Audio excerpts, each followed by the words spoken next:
Setelah sebelumnya diceritakan kalau Riz pergi ke Meksiko untuk mencari eksekutor yang telah membunuh anak dan istrinya, di mana dengan bantuan Ben dan rekan-rekannya yang lain, dia akhirnya bisa membalaskan dendamnya dan memberikan kematian yang setimpal kepada orang tersebut. Artinya sekarang orang yang akan menjadi target Riz selanjutnya adalah Steve Horn, CEO dari perusahaan Capstone atau otak dari skenario yang telah menghabisi teman-teman dan keluarganya.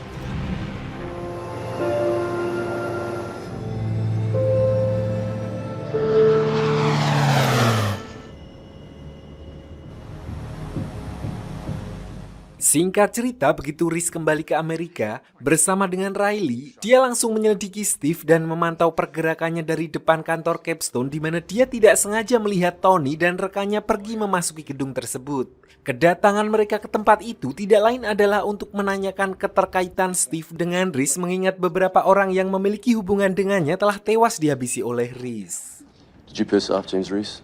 Di sini, Steve masih berlagak cool dan mengaku kalau dia tidak kenal siapa Riz. Dia menganggap kalau tewasnya dua bawahannya itu adalah hal biasa, mengingat Capstone adalah perusahaan besar dengan banyak pesaing, jadi tingkat permusuhannya juga sudah pasti tinggi. Berhubung Tony juga tidak punya bukti apa-apa, dia pun akhirnya memilih pergi dari tempat itu meskipun dia jelas tidak suka dengan sikap yang ditunjukkan oleh Steve. Never let it get personal, Mac.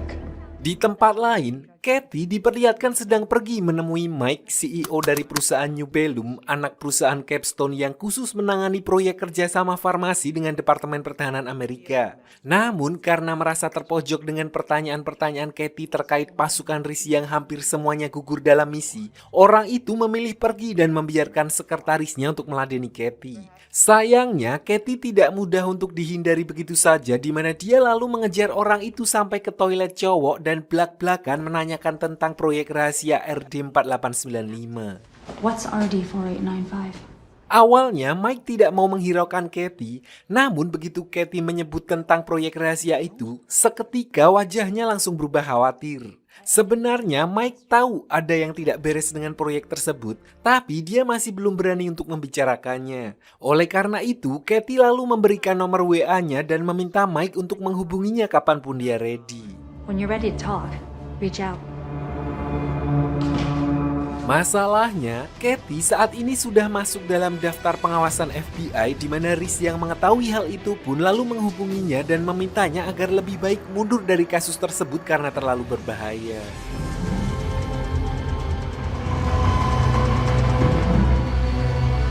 Sementara itu, setelah Riz melakukan pengintaian terhadap Steve, kemudian diketahui kalau kemana-mana Steve akan selalu didampingi oleh 6 orang bodyguard khusus. Belum lagi FBI yang juga sedang memantau pergerakannya, yang artinya akan sulit bagi Riz untuk mencari celah agar dia bisa mendekatinya. Meskipun begitu, Riz tidak menghiraukan hal itu karena dia masih punya pertanyaan yang harus dijawab oleh Steve. One way to find out. Kembali ke Kathy setelah Riz memperingatkannya untuk mundur, Mike, CEO dari New Bellum, justru menghubunginya dan berkata kalau dia punya sebuah informasi yang mungkin berguna untuk Kathy setelah sebelumnya Mike melihat gerak-gerik mencurigakan dari Steve yang kemungkinan akan segera mendepaknya. Give us the room.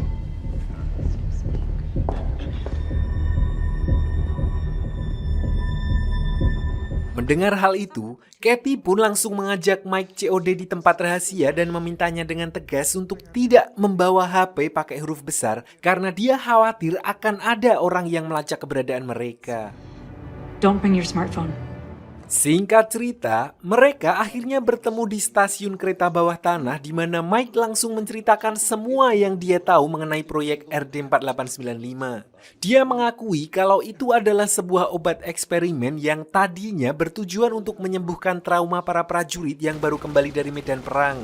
Namun karena masih belum sempurna, akhirnya malah menyebabkan munculnya sel tumor pada orang-orang yang menggunakan obat tersebut. Whale, but he froze the project. Tapi sebelum Mike selesai menjelaskan semuanya, Kathy menyadari ada seseorang yang membuntuti mereka karena Mike ternyata masih membawa HP-nya yang cuma ditinggalkan di parkiran mobil.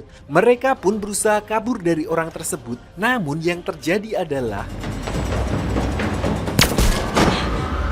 Sayangnya, Mike keburu tertembak saat mereka sedang menaiki tangga darurat untuk keluar dari tempat tersebut, di mana Katie yang tinggal sendirian pun kemudian bergegas kabur dan berhasil menyingkirkan orang tersebut. Namun saat dia keluar dari stasiun dan mengira kalau semuanya sudah berakhir, tiba-tiba muncul satu orang lagi yang sudah menunggunya di sana. Untungnya ada Reese yang muncul menyelamatkan Katie dan langsung membawanya pergi dari sana. Katie pun kemudian memberitahukan semua yang dia dengar dari Mike kepada Reese, yang intinya adalah tentang uang, bagaimana proyek RD4895 yang belum sempurna terlalu dipaksakan hingga menyebabkan tumor otak, dan orang-orang yang berkepentingan ingin menutupi hal itu dengan menyingkirkan Reese dan pasukannya. For Syria, for killing my men.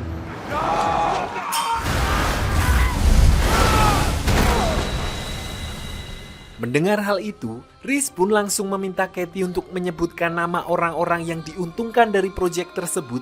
Namun Katie menolak dan berkata kalau dia akan menyelesaikan skandal itu lewat jalur yang benar.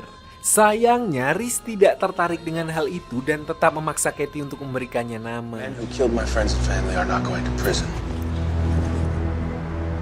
Setelah mendapatkan flash disk dari Katie, Reese kemudian menghubungi Ben dan memintanya untuk menyelidiki data-data yang dia temukan. Meskipun di sini Ben mengatakan kalau orang-orang akan mulai mencurigai dirinya jika dia menggunakan otoritasnya sebagai CIA untuk menyelidiki hal itu, tapi pada akhirnya dia tetap tidak bisa menolak permintaan Reese.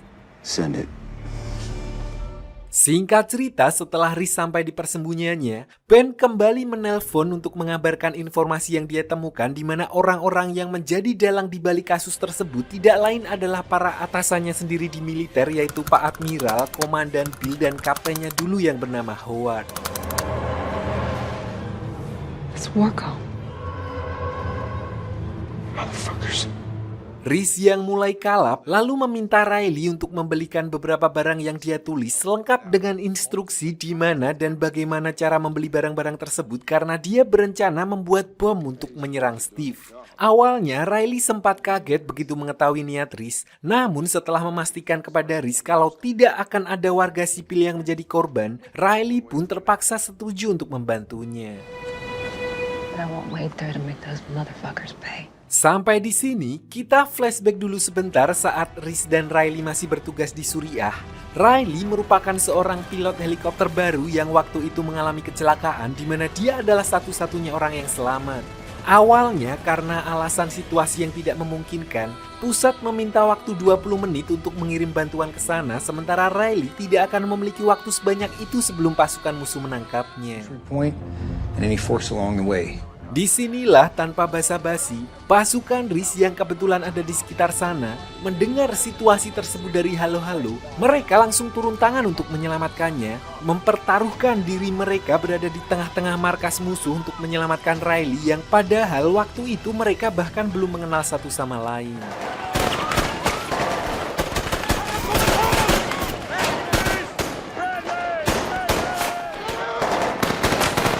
Hal itulah yang membuat Riley seolah berhutang budi kepada pasukan Reese, dan sekarang melihat semua pasukan itu telah gugur dalam sebuah konspirasi, dia pun harus ikut andil untuk membantu Reese mendapatkan keadilan bagi mereka.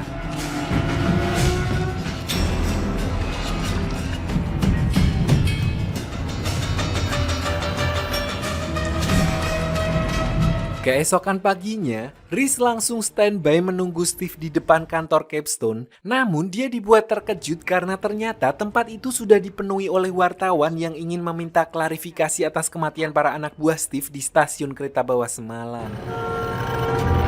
Seal James Reese is suspected in the death of my colleague. Di antara para wartawan itu, Katie ternyata juga ada di sana dan mendatangi Steve untuk bertanya mengenai proyek RD4895. Di saat yang bersamaan, Reese juga mulai mendekat menggunakan mobilnya untuk menyerang Steve. Untungnya di sini Katie sempat melihat Reese dan langsung minggir karena dia tahu ada sesuatu yang tidak beres, dan benar saja, seketika itu juga bom yang dibuat Reese meledak secara akurat yang diarahkan tepat di sebelah mobil Steve.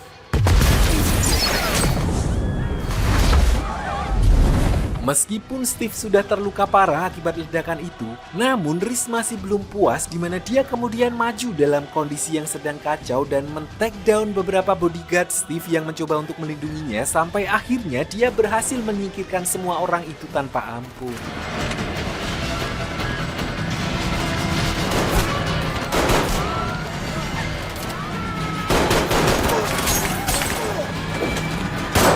Setelah aksi nekatnya itu, otomatis seluruh personil kepolisian yang ada di kota tersebut langsung mengejarnya dan bahkan memasang blokade. Beruntung Reese masih bisa lolos dan melarikan diri ke arah bukit meskipun obat pusingnya harus tertinggal di dalam mobil.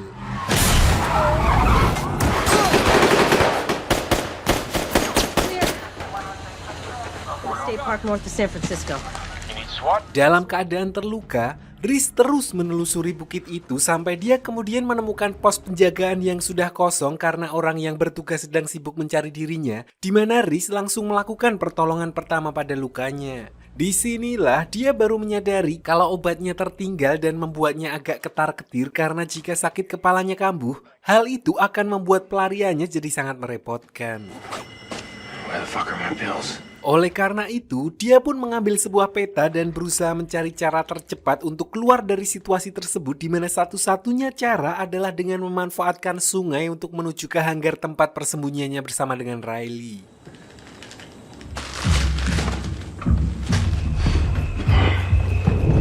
Di sisi lain, Riley yang mulai cemas lalu menghubungi Ben saat melihat wilayah tempat Reese melarikan diri mulai turun hujan. Namun, Ben justru mengatakan kalau hujan adalah berkah bagi pasukan khusus seperti mereka karena hujan tersebut akan menghilangkan jejak dan menyulitkan pencarian.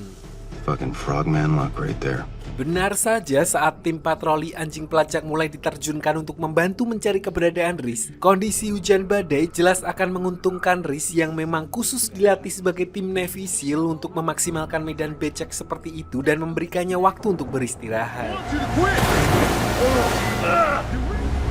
I said eyes up! You put on all of us!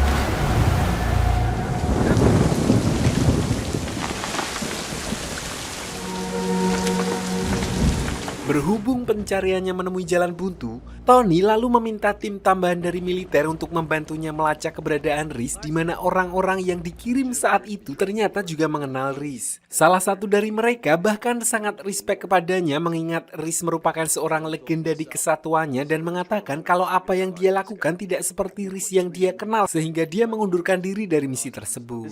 Completely out of character for him. Mendengar hal itu, Tony lalu menjelaskan kalau Reese saat ini sedang dalam kondisi tidak stabil akibat tumor otak yang mungkin membuatnya jadi berbeda dari biasanya. Oleh karena itu, dia lalu meminta izin untuk ikut dalam tim tersebut agar dia bisa memastikan kalau pencariannya berjalan sesuai rencana. I'm gonna come with. I knew it was Eagle Scouts.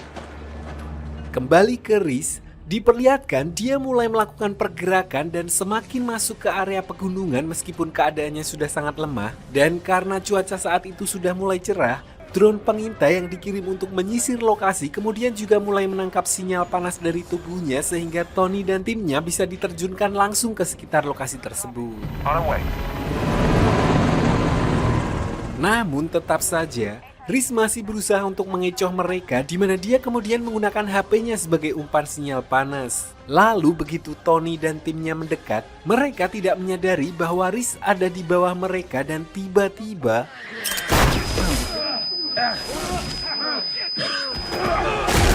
Hey, give me a head count!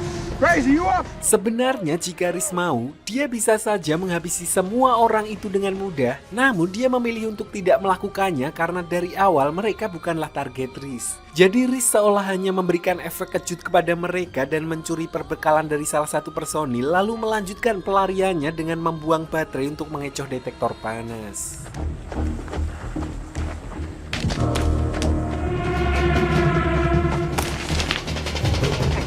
Copy. Which one's Reese? I don't know. Dengan bersusah payah sambil menahan sakit di kepalanya, Riz masih terus berusaha berlari hingga dia kemudian sampai di puncak dengan pandangan bebas ke arah Tony dan yang lainnya yang masih belum mengetahui posisinya. Dan lagi-lagi diperlihatkan kalau Riz mempunyai kesempatan emas untuk menyingkirkan mereka. Namun dia memilih untuk tidak melakukannya, di mana dia hanya meninggalkan sebuah peluru sebagai tanda yang menegaskan kalau dia masih mengampuni nyawa mereka. What does this mean? Means he had the shot, Layun.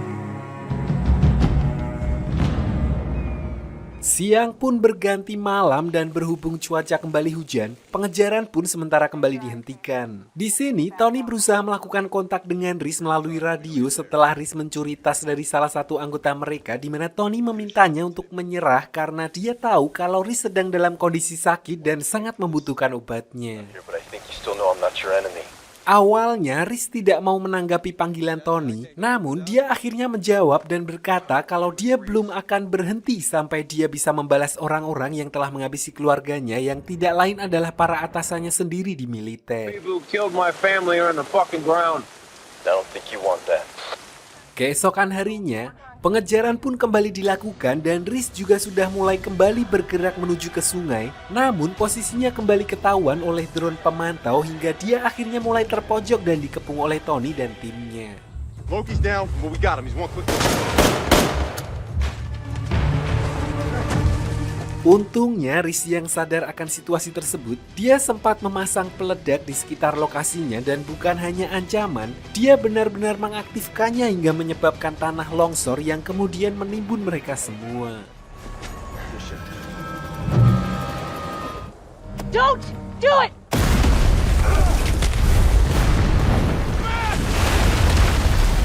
Di sini diperlihatkan Riz yang berhasil lebih dulu keluar dari tumpukan tanah dan sampai di sini pun dia bahkan sempat memberikan pertolongan pertama kepada satu anggota yang tidak sadarkan diri untuk memastikannya selamat sebelum akhirnya dia melanjutkan pelariannya untuk kabur mengelakkan dirinya ke sungai untuk menuju ke hanggar tempat persembunyiannya. Mac, wake up. Breathing, but she's hypoxic. Dan akhirnya Riz berhasil kembali dan bertemu dengan Riley yang bahkan sudah hampir menyerah. Tanpa membuang banyak waktu, Riley pun langsung membawa Riz terbang dan menjauh dari tempat tersebut untuk menyusul Ben yang juga sudah standby menunggunya di pinggir pantai untuk melanjutkan rencana mereka.